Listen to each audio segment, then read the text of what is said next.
அன்பார்ந்த தோழர்களே, என் உயிரின் உயிரான விடுதலை சிறுத்தைகளே, அனைவருக்கும் வணக்கம். சிதம்பரத்திலிருந்து முகநூல் நேரலை வாயிலாக உங்களை சந்திப்பதில் மகிழ்ச்சி அடைகிறேன். மதச்சார்பின்மை காப்போம் பேரணிக்கு இன்னும் 3 நாட்களே இடைவெளி உள்ளன. இந்த 3 நாட்களில் நாம் ஆற்ற வேண்டிய பணிகள் ஏராளம் உள்ளன. நேற்று நான் திருச்சிராப்பள்ளியில் நம்முடைய பேரணி தொடங்கும் இடம், முடியும் இடம் ஆகியவை குறித்து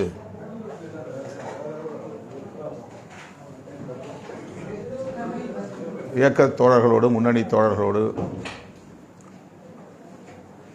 கலந்தாய்வு செய்தேன். நேற்றைக்கு முதல் நாள் 9ஆம் தேதி.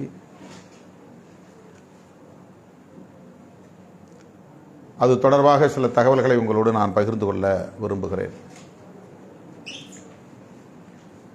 திருச்சிராப்பள்ளியை நாம் தேர்வு செய்வதற்கு மிக முக்கியமான காரணம், தமிழ்நாட்டின் 4 திசைகளிலிருந்தும் 4 மணி நேரத்திற்குள்ளாக வந்து சேர்ந்து விட முடியும் என்கிற ஒரு மையமான இடம் திருச்சி.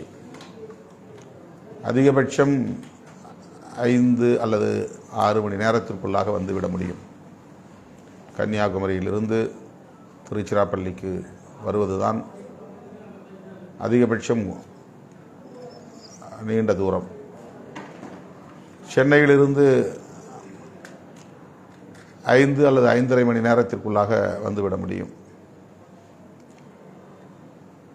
கோவையிலிருந்து, நீலகிரியிலிருந்து 4 மணி நேரத்திற்குள்ளாக வந்துவிட முடியும். அதிகபட்சம் 4.5 மணி நேரம். அதேபோல நாகப்பட்டினத்திலிருந்து, வேதாரண்யத்திலிருந்து 4 மணி நேரம் அல்லது 4.5 மணி நேரத்திற்குள்ளாக வந்துவிடும். சராசரியாக 5 மணி நேரத்திற்குள்ளாக வந்து சேர்ந்து விட முடியும் என்கிற ஒரு பொதுவான மையமான இடம் திருச்சிராப்பள்ளி. சென்னையில் நடத்துவதாக இருந்தால் கன்னியாகுமரியிலிருந்து வரக்கூடியவர்களுக்கு அதுபோல 2 மடங்கு நேரம் ஆகும். வாகனங்களுக்கான கட்டணம் 3 மடங்கு 4 மடங்கு அதிகமாகும். மதுரையிலிருந்து 1.5 மணி நேரத்திற்குள்ளாக வந்துவிட முடியும். தஞ்சையிலிருந்து 1 மணி நேரத்திற்குள்ளாக வந்துவிட முடியும். சேலத்திலிருந்தும் மிக அருகில் இருக்கிற காரணத்தினால் 2 மணி நேரத்திற்குள்ளாக வந்துவிட முடியும். ஆகவே திருச்சி ஒரு மையமான பகுதி. குறைந்த அளவு நேரத்தில் அந்த இடத்தை வந்து சேர்ந்து விட முடியும். எனவே காலையில் 10 மணிக்கு பயணத்தை தொடங்கினால் கூட 3 அல்லது 4 மணிக்கு வந்து சேர்ந்து விட முடியும். ஆனால் 8 மணிக்கே பயணத்தை தொடங்குவது தான் சரியானது. 10 மணிக்கு மேல் புறப்படுவோம் என்று யாரும் அலட்சியமாக இருந்துவிடக்கூடாது. சென்னையிலிருந்து புறப்படக்கூடியவர்களாக இருந்தாலும், கன்னியாகுமரியிலிருந்து புறப்படக்கூடியவர்களாக இருந்தாலும், தஞ்சை டெல்டா மாவட்டங்களிலிருந்து, அதேபோல் மேற்கு மாவட்டங்களிலிருந்து புறப்படக்கூடிய அனைவருமே, நீலகிரியிலிருந்து புறப்படுகிறவர்கள் 7 மணிக்கே புறப்பட வேண்டும். புறப்படுகிற நேரத்தை நீங்கள் இப்போதே முடிவு செய்ய வேண்டும். மனம் போன போக்கில் புறப்படக்கூடாது. அமர போகலாம் என்று எண்ணக்கூடாது. மாலை 5 மணிக்குத்தான் பேரணி தொடங்கும் என்று கருதக்கூடாது. 10 மணிக்கு மேல்தான் தலைவர் பேசுவார் என்று எண்ணக்கூடாது.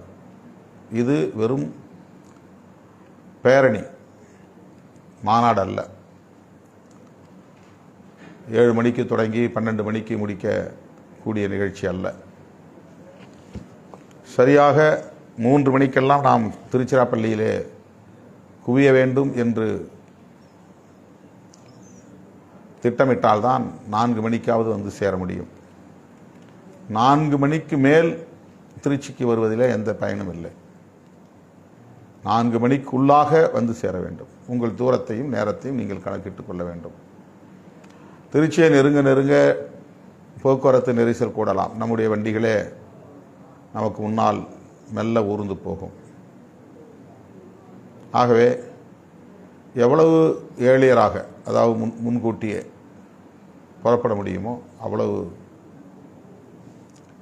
விரைவாக, மதுரை பக்கத்திலே வெள்ளன என்று சொல்வார்கள், அப்படி வெள்ளனவே புறப்பட வேண்டும், முன்கூட்டியே புறப்பட வேண்டும். கன்னியாகுமரியில் இருப்பவர்களெல்லாம் காலை 6:30-7 மணிக்கெல்லாம் வண்டியில் அமர்ந்து பயணத்தை தொடங்கிவிட வேண்டும். நீலகிரியிலிருந்து மலை பகுதிகளிலிருந்து கீழே இறங்குவதற்கே நமக்கு 2 மணி நேரம் ஆகிவிடும். எனவே மற்றவர்களைப் போல 10 மணிக்கு மேல் புறப்படலாம் என்று எண்ணி நிகழ்ச்சியெல்லாம் முடிந்த பிறகு நீங்கள் திருச்சிக்கு வந்து பயனில்லாமல் போய்விடும். 4 மணிக்கு பேரணியை தொடங்கினால்தான் 6 மணிக்கு நாம் முடிக்க முடியும். நான் சில நிமிடங்கள், ஒரு அரை மணி நேரம் உங்களிடையே பேச முடியும். 7 மணிக்குள்ளாக எல்லா நிகழ்வுகளையும் நாம் நிறைவு செய்தாக வேண்டும். 7 மணிக்கு மேலே நிகழ்ச்சி இருக்காது. திருச்சிராப்பள்ளியிலே சர்க்கியூட் ஹவுஸ் என்று சொல்லக்கூடிய இடம், அல்லது டிவிஎஸ் ரவுண்டானா என்று சொல்லக்கூடிய இடம், சென்னையிலிருந்து மதுரை செல்லக்கூடிய நெடுஞ்சாலை, 4 வழிச்சாலை, ஒரு மேம்பாலம், கண்ணப்பர் ஹோட்டலுக்கு பக்கத்திலே மேம்பாலம் செல்கிறது. இந்த மேம்பாலத்திற்கு கீழே உள்ள பகுதி தான் டிவிஎஸ் ரவுண்டானா என்று சொல்லுகிற ஒரு மையமான பகுதி. அந்த இடத்துல தான் வந்து அரசாங்கத்தினுடைய விருந்தினர் விடுதி இருக்குது, சர்க்கியூட் ஹவுஸ். அந்த இடத்தில் நாம் அசம்பிள் ஆகிறோம், அதாவது குவிகிறோம், திரளுகிறோம். அங்கே ஒரு சிறிய மேடை போடப்படும். அந்த மேடையில் நின்று நான் சில குறிப்புகளை, வழிகாட்டும் நெறிமுறைகளை சொல்லுவேன். அறிவிப்பு செய்யப்படும். அது அறிவிப்பு செய்வதற்காக, பேரணி தொடங்குகிறது என்கிற அறிவிப்பை செய்வதற்காக அங்கே மேடை. அங்கு பெரிய அளவில் உரையாற்றுவது இருக்காது. முதலில்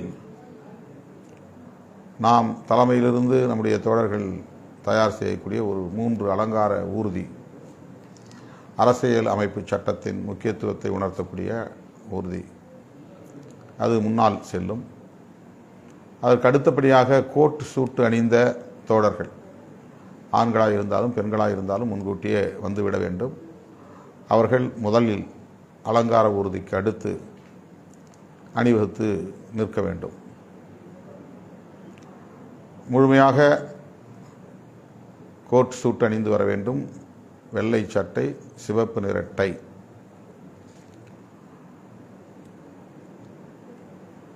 ஆடையிலும் ஒரு புதிய உத்தியை கையாளுகிற முயற்சி இது. புரட்சியாளர் அம்பேத்கர் அவர்கள் வறுமையிலும் கூட கோட் சூட் அணிவதை கைவிட்டதில்லை. எந்த இடத்திலும் உடைக்கு முக்கியத்துவம் தருவார். அது சாதாரண ஒரு நிகழ்வாக இருந்தாலும் சரி, அறிஞர் பெருமக்கள் கூடுகிற அவையாக இருந்தாலும் சரி, மிகச் சிறப்பாக ஆடை உடுத்தி செல்ல வேண்டும் என்பதில் கவனம் செலுத்துவதை நாம் பார்த்திருக்கிறோம். அவர் எளிய மக்களுக்கான தலைவர் என்றாலும் கூட ஆடம்பரமாக உடை உடுத்த வேண்டும் என்று அவர் விரும்பியதில்லை. ஆனால் அழகிய தோற்றத்தை கொடுக்கக்கூடிய வகையில் உடையை உடுத்த வேண்டும் என்பதில் அவருக்கு ஒரு நிலைப்பாடு இருந்தது, உறுதிப்பாடு இருந்தது. புரட்சியாளர் அம்பேத்கரின் வழியில் கொள்கை களமாடுகிற நாம் அதிலும் ஒரு உத்தியை, புதிய உத்தியை நாம் கையாள வேண்டும் என்கிற அடிப்படையில் தான் வாய்ப்புள்ள தோழர்கள் கோட் சூட் அணிந்து வர வேண்டும் என்று நான் வேண்டுகோள் விடுத்திருக்கிறேன். நானும் கோட் சூட் துணி புதிதாக எடுத்து தைத்திருக்கிறேன். நீல கோட், நீல வண்ணத்தில் பேண்ட், வெள்ளை சட்டை, சிவப்பு நிறத்தில் டை கட்டி கொண்டு வர வேண்டும். இதை பயன்படுத்தியாவது நீங்கள் ஒரு நல்ல தோற்றத்தோடு அம்பேத்கர் போல மிடுக்கான உடை உடுத்துவதற்கு இந்த வாய்ப்பை பயன்படுத்தி கொள்ள வேண்டும். ஆகவே அலங்கார ஊர்திக்கு அடுத்து கோட் சூட் அணிந்த தோழர்கள் 500 பேரோ 1000 பேரோ முதலில் அணிவகுத்து செல்ல வேண்டும். அதனைத் தொடர்ந்து பெண்கள் தனியே அணிவகுக்க வேண்டும். கூட்டத்தோடு கூட்டம் இடிபாடுகளுக்குள் சிக்கிக்கொள்ளக்கூடாது.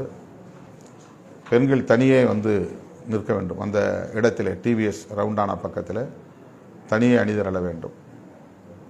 பெண்கள் எல்லாம் முன்னால் வந்துவிட வேண்டும். தோழர்கள் அதற்கு ஒத்துழைக்க வேண்டும். பெண்கள் வந்தால் முன்னே செல்லுங்கள் என்று சொல்ல வேண்டும். அவர்களை இடித்து தள்ளிவிட்டு நீங்கள் முன்னே வரக்கூடாது. நம் வீட்டு பெண்மணிகள் பாதுகாப்பாக வந்து பாதுகாப்பாக திரும்ப வேண்டும். வெயில் நேரம் எந்த அளவுக்கு பெண்களுக்கு சிறுவர்கள் வந்தால் பாதுகாப்பை உறுதிப்படுத்த முடியுமோ அந்த அளவுக்கு அனைவரும் சேர்ந்து அவர்களின் பாதுகாப்பில் கவனம் செலுத்த வேண்டும். ஆகவே கோட் சூட் அணிந்தவர்களின் வரிசைக்கு அடுத்து சீருடை அணிந்த பெண்மணிகள். இந்த முறை நாம் 25,000 பெண்மணிகள் சேலை உடுத்தக்கூடிய வகையில் புதிய சேலைகளை அச்சிட்டு இருக்கிறோம். தலைமையிலிருந்து என்ன அடக்க விலையோ அந்த அடக்க விலை கொடுத்து மாவட்ட செயலாளர்கள், கட்சியின் மாவட்ட செயலாளர்கள் அந்த புடவைகளை வாங்கி கட்டணம் இல்லாமல் பெண்மணிகளுக்கு வழங்க வேண்டும் என்று நான் கூறியிருக்கிறேன், வேண்டுகோள் விடுத்திருக்கிறேன். சேலைகள் வந்து தலைமையகத்தில் காத்திருக்கின்றன. இன்றைக்கு தேதி 11. ஒரு சில மாவட்ட செயலாளர்கள் மட்டும்தான் புடவைகளுக்கான கட்டணத்தை ஜிபே மூலம் செலுத்தியிருக்கிறார்கள். சிலர் நேரிலே வந்து பெற்று சென்று இருக்கிறார்கள். இன்னும் 90 விழுக்காடு அளவுக்கு சேலைகள் தலைமையகத்திலேயே இருக்கின்றன. இன்றைக்குள் தோழர்கள் உடனடியாக அதை பெற்றுக்கொள்வதற்குரிய முயற்சிகளை மேற்கொள்ள வேண்டும். அப்போ தான் 2 நாளில் நம்ம அவங்க டிஸ்ட்ரிபியூட் பண்ண முடியும், விநியோகம் செய்ய முடியும், பெண்மணிகளுக்கு வழங்க வேண்டும். மேலும் காலந்தாழ்த்தக்கூடாது. உடனடியாக அதிவேகமாக இதில் தோழர்கள் ஈடுபாடு காட்ட வேண்டும், அந்த கடமைகளை ஆற்ற வேண்டும் என்று கேட்டுக்கொள்கிறேன். இந்த சேலைகளில் நமது சின்னம் பானை அச்சிடப்பட்டிருக்கிறது. முந்தியிலே பானைகள் இருக்கின்றன. சேலையின் ஓரப்பகுதிகளில் வரம்புகளில் நட்சத்திரம் சின்னத்தோடு பானை சின்னமும் இடம்பெற்றிருக்கிறது. அங்கீகாரம் பெற்ற பிறகு நாம் அச்சிட்டு இருக்கிற இந்த 25,000 சேலைகளில் பானை சின்னம் பொறிக்கப்பட்டிருக்கிறது என்பதை மகிழ்ச்சியோடு தெரிவித்துக் கொள்கிறேன். எனவே மாவட்ட செயலாளர்கள் உடனடியாக ஆட்களை அனுப்பி சேலைகளை பெற்றுக்கொள்ள வேண்டும் என்று கேட்டுக்கொள்கிறேன். ஒரு சேலை 140 ரூபாய் அடக்க விலை. 100 சேலை என்றால் 14,000 ரூபாய். இதனை கட்டணத்தை செலுத்தி பெற்றுக்கொள்ள வேண்டும். இன்றைக்கே அந்த பணிகளை முடிக்க வேண்டும். நாளை மறுநாள் 2 நாட்களில் புடவைகளை பெண்மணிகளுக்கு விநியோகம் செய்ய வேண்டும்.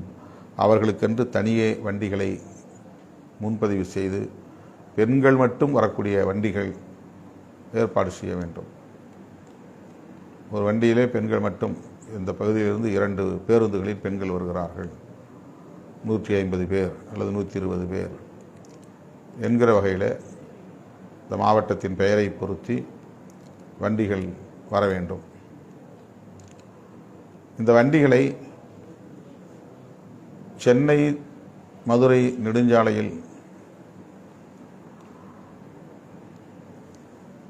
மக்களை டிவிஎஸ் ரவுண்டானா அருகிலே இறக்கிவிட்டு அதற்கு பக்கத்திலே இருக்கிற அண்ணா ஸ்டேடியம் என்கிற இடத்தில் வண்டிகளை நிறுத்துவதற்கு காவல்துறை ஏற்பாடு செய்திருக்கிறது. வட மாவட்டங்களிலிருந்து வரக்கூடிய வண்டிகள் அனைத்தும் அண்ணா ஸ்டேடியத்தில் இருக்கும். டெல்டா மாவட்டம், மேற்கு மாவட்டங்களிலிருந்து வரக்கூடியவர்களும் அங்கே நிறுத்தலாம். அங்கே நிறுத்துவதற்கு இடமில்லை, ஆயிரக்கணக்கான வண்டிகள் நிறுத்தப்பட்டு விட்டன என்ற பிறகு அந்த வண்டிகள் அங்கிருந்து ஒரு 1.5 கிலோமீட்டர் தள்ளி பஞ்சப்பூர் என்கிற இடத்துல புதிய பேருந்து நிலையம், அண்ணா பேருந்து முனையம், கலைஞர் பேருந்து முனையம் என்று புதிய பேருந்து நிலையம் அங்கே கட்டப்பட்டிருக்கிறது. அந்த இடத்துக்கு பெயர் பஞ்சப்பூர். அது 4 வழிச்சாலையிலேயே இருக்கிறது. அங்கே போய் வண்டியை நிறுத்தவும். மக்களை இங்கே டிவிஎஸ் ரவுண்டானாவில் இறக்கி விட்டுவிட்டு வண்டிகளை அங்கே கொண்டு போய் நிறுத்த வேண்டும். அண்ணா ஸ்டேடியத்தில் இடமில்லை என்ற பிறகு பேரணி முடியும் நேரத்தில் 6 மணிக்கு நீங்கள் அங்கிருந்து கிளம்பிடும். 7 மணிக்கு நிகழ்ச்சி முடிஞ்சிடும். எந்த இடத்தில் இறக்கி விட்டீர்களோ அந்த இடத்தில் வந்து மறுபடியும் அவர்களை ஏற்றிக்கொள்ள வேண்டும். இப்போ தென் மாவட்டங்களிலிருந்து வரக்கூடிய வண்டிகள் அனைத்தும் பஞ்சப்பூரை தாண்டி வந்து டிவிஎஸ் பகுதியிலே இறக்கிவிட்டு பிறகு அந்த வண்டிகள் மறுபடியும் பஞ்சப்பூரில் போய் நின்றுவிட வேண்டும். தென் மாவட்ட வண்டிகள் அனைத்தும் பஞ்சப்பூரில் நிறுத்த வேண்டும். 10 மாவட்டங்களுக்குரிய வண்டிகள் அனைத்தும் பார்க்கிங் பஞ்சப்பூர் தான். அண்ணா ஸ்டேடியத்தில் இந்த 3 பகுதிகளிலிருந்து வரக்கூடிய வண்டிகள் நிறுத்த பெற்று இடம் இல்லை என்ற பிறகு பஞ்சப்பூர் போக வேண்டும். காவல்துறைக்கு ஒத்துழைக்க வேண்டும். நம்முடைய கட்சி சார்பில் கிட்டத்தட்ட 300 வாலண்டியர்ஸ், தன்னார்வ தொண்டர்கள் இதற்காக ஏற்பாடு செய்யப்பட்டிருக்கிறார்கள். இந்த பணிகளை கவனிப்பதற்கு வட மாவட்டங்களிலிருந்து வரக்கூடிய வண்டிகளை எந்த இடத்தில் நிப்பாட்ட வேண்டும், எங்கே மக்களை இறக்கிவிட வேண்டும், பிறகு எங்கே வந்து மக்களை ஏற்றிக்கொள்ள வேண்டும் என்பதையெல்லாம் நெறிப்படுத்துவதற்கு விடுதலை செழியன் தலைமையில் சில தன்னார்வ தொண்டர்கள் நியமிக்கப்படுகிறார்கள். அவர்கள் காவல்துறையினரோடும் உங்களோடும் தொடர்பிலே இருப்பார்கள். டெல்டா மாவட்டங்களிலிருந்து வரக்கூடிய தோழர்களை ஒருங்கிணைப்பதற்கு தோழர் பொதுனி வளவன் நியமிக்கப்பட்டிருக்கிறார். தருமபுரி, சேலம், கோவை, ஈரோடு போன்ற மேற்கு மாவட்டங்களிலிருந்து வரக்கூடிய வண்டிகள், வாகனங்களை எல்லாம் அண்ணா ஸ்டேடியத்தில் நிறுத்துவதற்கும், எஞ்சிய வண்டிகளை பஞ்சப்பூரில் நிறுத்துவதற்கும், ஆட்களை இறக்கி விடுவதற்கும் ஏற்றுவதற்கும் எந்த இடத்தில் என்பதையெல்லாம் வழிகாட்டுவதற்கு வாலண்டியர்ஸ், தன்னார்வ தொண்டர்கள் ஏற்பாடு செய்யப்பட்டிருக்கிறார்கள். தென் மாவட்டங்களிலிருந்து வரக்கூடிய வண்டிகள் கனியமுதன் பொறுப்பேற்றிருக்கிறார். அவருக்கும் கீழே ஏராளமான தன்னார்வ தொண்டர்கள் தேர்வு செய்யப்பட்டிருக்கிறார்கள். அவர்கள் ஆங்காங்கே நின்று வாகன கட்டுப்பாட்டு பணிகளில் ஈடுபட வேண்டுமே தவிர பேரணிக்கு வர வேண்டும், எல்லோரோடும் சேர்ந்து கோஷம் விட வேண்டும், தலைவரோடு நின்று படம் எடுக்க வேண்டும் என்றெல்லாம் கருதக்கூடாது. வாகன கட்டுப்பாட்டு பணிகளை கவனிக்கக்கூடிய தோழர்கள் மிக பொறுப்புணர்வோடு நடந்து கொள்ள வேண்டும். வண்டிகளை எங்கே நிறுத்துவது, பிறகு அந்த வண்டிகளை எந்த நேரத்தில் டிவிஎஸ் ரவுண்டானா அருகே கொண்டு வருவது, எப்படி இறக்கிவிட்ட மக்களை மறுபடி ஏற்றுவது என்கிற இந்த பணிகளை செய்து முடிக்கிற வரையில் இந்த வாகன கட்டுப்பாட்டு பணிகளை மேற்கொள்ளவிருக்கிற இயக்கத் தோழர்கள் மிகுந்த பொறுப்புணர்வோடு நடந்து கொள்ள வேண்டும். இன்னும் சொல்லப்போனால் 13ஆம் தேதி இரவே திருச்சிராப்பள்ளியில் போய் தங்கிவிட வேண்டும். வாகன கட்டுப்பாட்டு பணிகளை மேற்கொள்ளக்கூடிய தோழர்கள் சென்னை மாநகர காவல்துறையினரோடு கலந்துரையாடல் செய்து அவர்கள் சொல்லுகிறபடி ஆங்காங்கே நின்று போலீஸுக்கு ஒத்துழைப்பு நல்க வேண்டும். அண்ணா ஸ்டேடியம் பகுதிகளில் நிற்க வேண்டும், பஞ்சப்பூர் பகுதிகளில் நிற்க வேண்டும். இந்த 4 திசைகளிலிருந்து வரக்கூடியவர்களுக்கும் தனித்தனி வண்ணங்களில் சீருடைகள் அல்லது தொப்பிகள் வழங்கப்படும் என ஏற்பாடு செய்யப்பட்டிருக்கிறது. இது தொடர்பாக ஜூம் இணைப்பு கூட்டம் நடைபெற உள்ளது.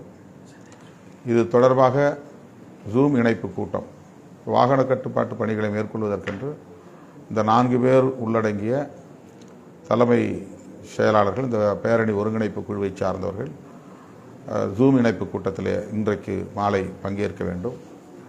அதேபோல ஒட்டுமொத்தமான ஒருங்கிணைப்பாளர்கள் மீண்டும் ஜூம் இணைப்பு கூட்டத்திலே, இணைய கூட்டத்திலே பங்கேற்க வேண்டும். இந்த நேரம் எது என்பது உங்களுக்கு அறிவிக்கப்படும்.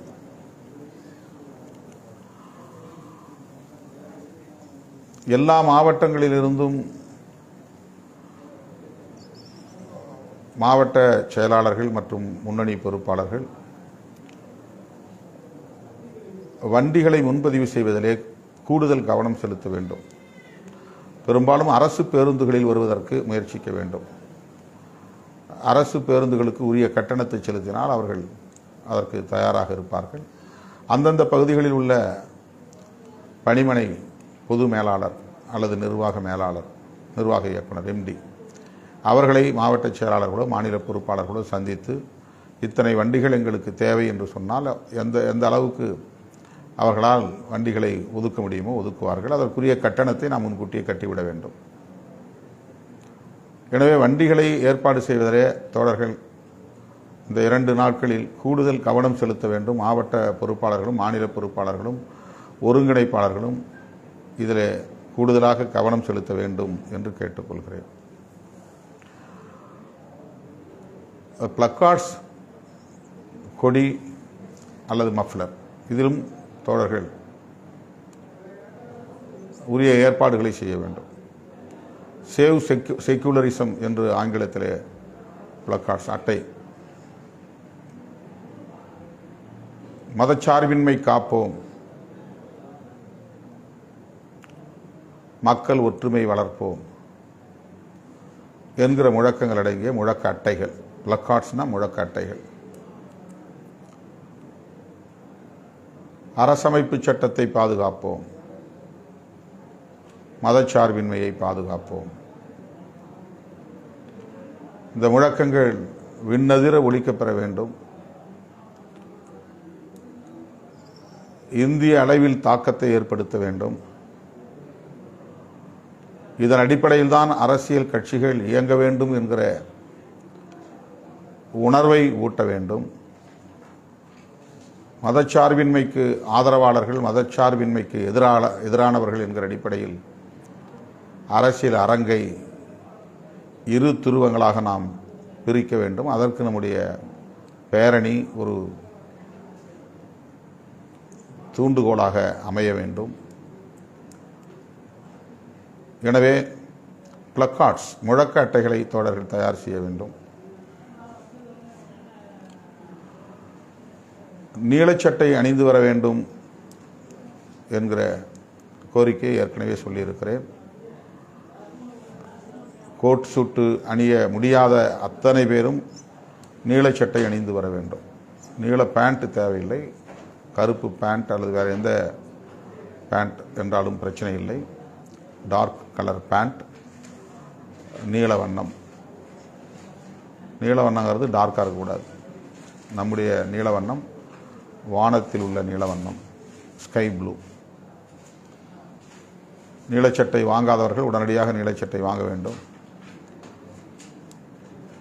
ரெடிமேட் ஷர்ட்ஸ் கிடைக்கும், இல்லைன்னா துணி எடுத்து ஒரே நாளில் தைக்க முடியும். தோழர்கள் நீலச்சட்டை அணிந்து வர வேண்டும். எல்லாரும் கையிலையும் கட்டாயமாக மஃப்ளர் இருக்கும், கொடி துண்டு இருக்கும், மஃப்ளர் போட்டு கொண்டு வர வேண்டும். சில மாவட்டங்களில் டிஷர்ட் அச்சிட்டு இருக்கிறார்கள். எல்லா மாவட்டங்களிலும் செய்திருக்கிறார்களா என்று உறுதிப்படுத்தப்படவில்லை. சில மாவட்டங்களிலிருந்து அந்த தகவல்கள் வந்திருக்கின்றன. இந்த டிஷர்ட் அணிந்து வந்தால் இன்னும் சிறப்பாக இருக்கும். நீல சட்டையை விட நீல டிஷர்ட். எங்கு திரும்பினாலும் நீளமயமாக இருக்க வேண்டும். ஒரே சாலை தான். டிவிஎஸ் ரவுண்டானா, அடுத்து காந்தி சிலை, அதற்கடுத்து பெரும்பிடுகு முத்தரையர் சிலை, அதற்கடுத்து கார்ப்பரேஷன் பள்ளியில் போய் முடிந்துவிடும். எம்ஜிஆர் சிலைக்கு முன்னாலேயே அந்த ஒரே சாலையில், பிரதானமான சாலையில் கிட்டத்தட்ட 2.5 அல்லது 3 கிலோமீட்டர் தூரம் ஒரே சாலை. 1.5 மணி நேரத்திற்குள் பேரணி முடிந்துவிடும். நாம் 4:30 மணிக்கு 4 மணி என்று போட்டிருக்கிறோம். 4:30 மணிக்கு தொடங்கினால் கூட 6 மணிக்கு முடிந்துவிடும். பிறகு நான் அங்கே போடப்பட்டிருக்கிற மேடையில் நின்று உரையாற்ற இருக்கிறேன். அந்த உரை நிறைவு பெற்றதும் பேரணி கலையும்.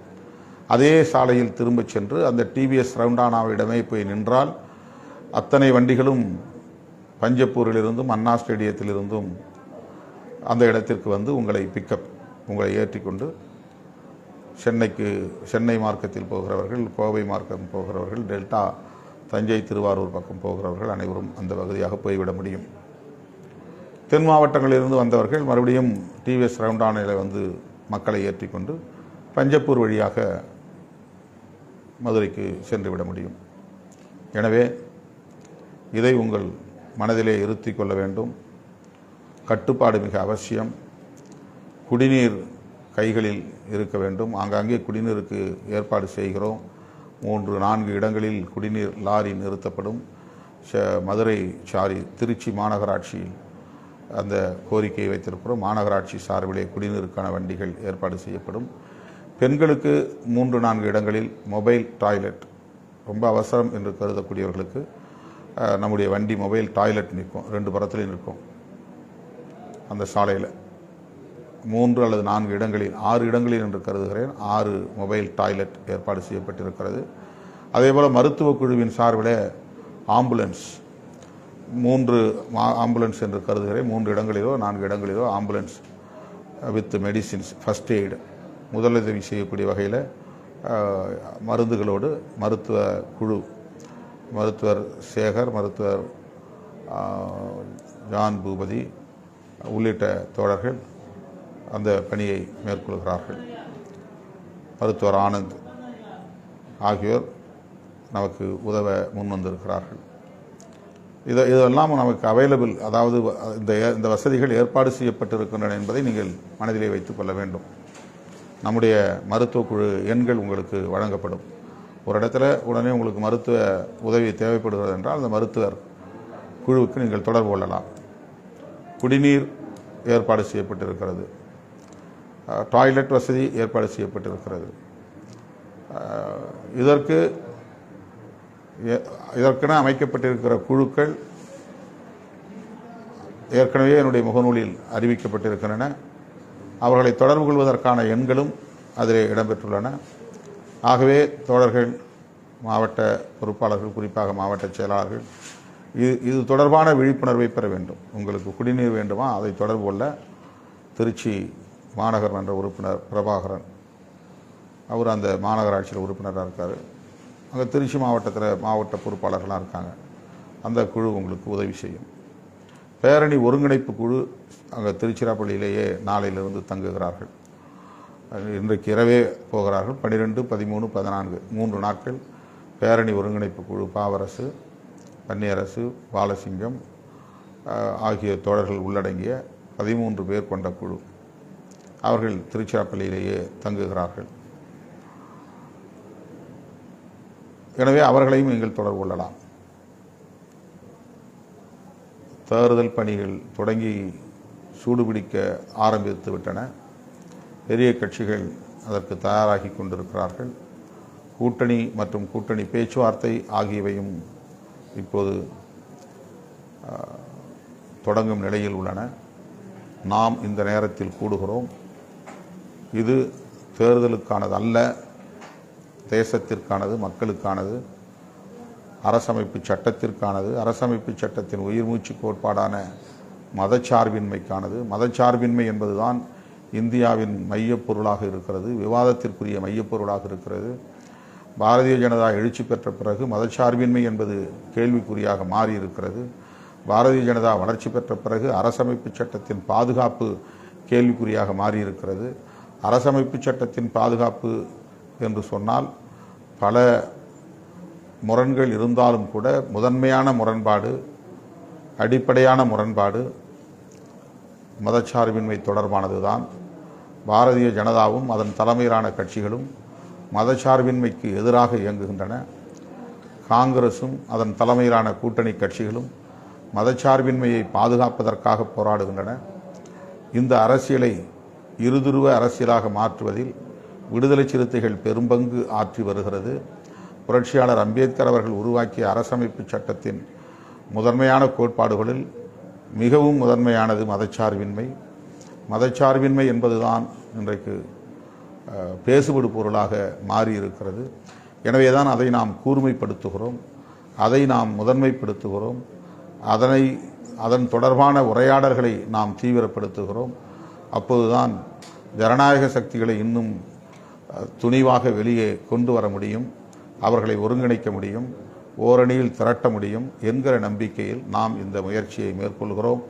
நம்முடைய இந்த முயற்சி வெற்றி பெற வேண்டும். அதற்கு பேரணி அமைதியாகவும் கட்டுப்பாடாகவும் நடக்க வேண்டும். அதுதான் முக்கியமானது. பேரணி வெற்றி பெற்று விட்டது என்று எப்போது நம்மால் சொல்ல முடியும் என்றால், பேரணி கட்டுப்பாடாக நடந்தது, பேரணி மிகவும் அமைதியாக நடந்தது என்பதுதான் முதல் வெற்றி.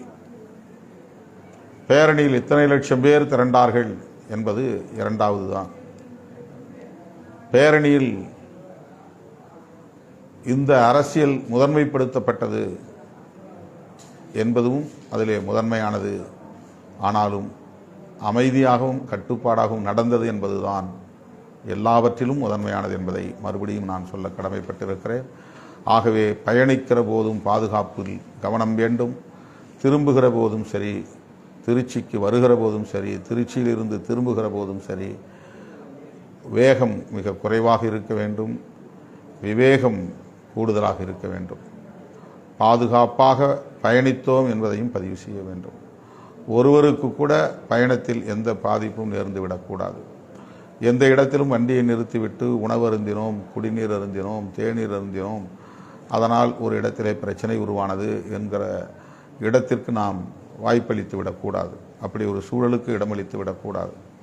ஆகவே வருகிற போதே உணவையும் நீங்கள் ஏற்பாடு செய்து கொள்ள வேண்டும், குடிநீரையும் ஏற்பாடு செய்து கொள்ள வேண்டும். எந்த இடத்திலும் பயணத்தில் வண்டிகளை நிறுத்தக்கூடாது. பாதுகாப்பாக வீடு போய் சேர வேண்டும். அதுதான் உங்களுக்கு நான் விடுக்கிற வேண்டுகோள். மீண்டும் நான் நேரலையில் நாளை உங்களை சந்திப்பேன்.